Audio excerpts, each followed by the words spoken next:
Hey guys, it's Vince. Today in this video, I am doing the final testing on the SMCU system for my client. Now, of course, I do this testing for all of my clients who order custom built systems. Every system that leaves naturally has to be tested depending on the options the client orders. That will make the testing more and more elaborate. So what we've got here we're going to test today is our inputs. You can see I have my test switch, and I'll say it again, it is a test switch. This is not best practice for you to wire your switches for your system. You should be using double shielded cable, and these should be soldered terminals. The only reason I'm doing this is, once again, it is for testing only. And I have the switch here configured in a normally closed fashion. Once again, normally closed means that the circuit is connected, and when the lever is pressed down, it would break open that circuit and therefore be open, and that switch would be considered triggered. Okay, so once again, normally closed means that it's always in a closed circuit fashion until the lever is pressed, in which case triggers the switch. Normally open would mean it's like this, and then it would come in and merge when the switch is triggered. The problem is that if you wire your system like that, where everything is normally open, then if a switch fails, it will look at it as no different than if it was acting normal, and therefore actually usually cause a crash or possibly even more damage. So these are the things to keep in mind of what you guys are doing when you're working with these kind of systems. So what I'm going to do today, we've got 4 inputs. You can see back here labeled. We've got input 1 that we're already plugged into. We've got input 2, 3, and 4. And then we've got our 2 relays, and I'm going to check all of them today in this video. I've already disconnected the fans on the system, so I will not be talking over them. Of course, they've already been validated and tested.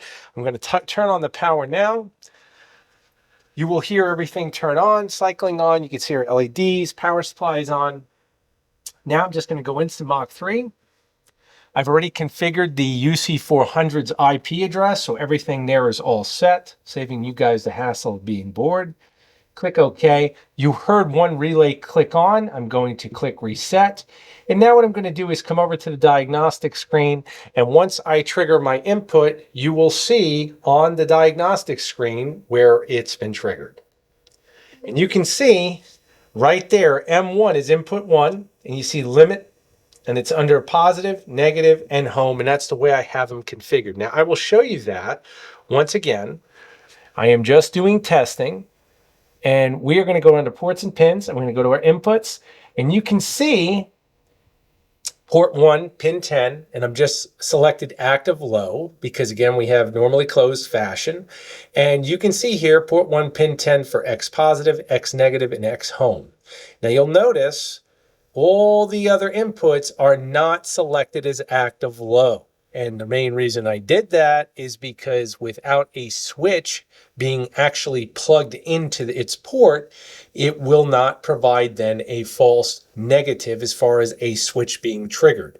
So once again, we only will work on one input at a time. I'm going to cut the video here. I will deactivate port 1 pin 10 for the X-axis, and I will activate then as far as selecting active low for the Y-axis, and we'll continue our testing. All right, guys, I'm now plugged into input 2. I already know all my Mach 3 settings right here, port 1, pin 11. And remember, this first port is allocated to our spindle. So following the diagrams, you can see right here, I didn't open this cover, but if I did, you'd see that it's 6-pin. So right now, we're all set to go. We're on port 2. And once again, when I say port 2, I'm talking input 2. And you can see port 1, pin 11 is its settings. Now, I'm in Mach 3, and I wanted to show you what you would get if I unplugged, which I did, from input 1 and moved to input 2 without changing my active low settings. And you can see with the switch unplugged, it shows limit switch triggered. And no matter what I do, if I go to click reset, it's not going to reset because it still sees the switch as being triggered because we're in an active low format. So what I'm going to do is come over here again, and now I'm going to move the active low settings from input 1, and we're going to go to input 2, which is actually on pin 11. So we're going to go boom, boom, boom, click apply, and now I'll be able to reset because we have a switch plugged in to input 2. So now I just identified a problem many of you may encounter, and if you ever do, double check your steps. Review this video closely because a lot of what you're seeing here can be used in other drives. So pay close attention to that. Okay, so we're going to go back to diagnostics. Now we should see input 2 be triggered. I'm going to hit it. There you go. I'm holding the switch down. There you go. We're active there. Everything is good. We should be able to hit reset. Good. We're going to cut the video here. We'll go to input 3. All right, guys, we are now on input 3. Just come over here and you can show them. And that would be port 1, pin 12. Mach 3 is set up. I saved you the hassle of what we just covered in the previous portion of the video. I'm just going to show you what it looks like. Now you can see input 3 is pin 12. So again, we've checked all of them under active low. Everything is set. We'll click reset, go to diagnostics, and I will trigger the switch. Boom. We're golden there. Okay, moving on to input 4. All right, guys, now we're in input 4. You can see right here, port 1, pin 13. And of course, Mach 3 has been configured properly. You can see, we'll trace down. There's 13, 13, 13. And of course, input 4 is allocated to pin number 13, and we're all set there.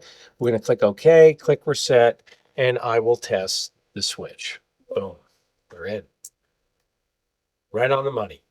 Okay, now that this is done, I'm going to have Joanna come over here. And on this side, you will see we have our relay LEDs. And I want you guys to see what happens when I trigger our relay, because we're going to test them both. Okay, I'm going to click in M3 and MDI. You notice one of the LEDs went out, and that indicates the direction of the spindle, which would be clockwise, I believe. And then we're going to go to M4 to change directions. Now the other relay kicks in. So we're golden on our relays. Everything looks great there. Turn them off. Now they should both be illuminated, and they are. Okay.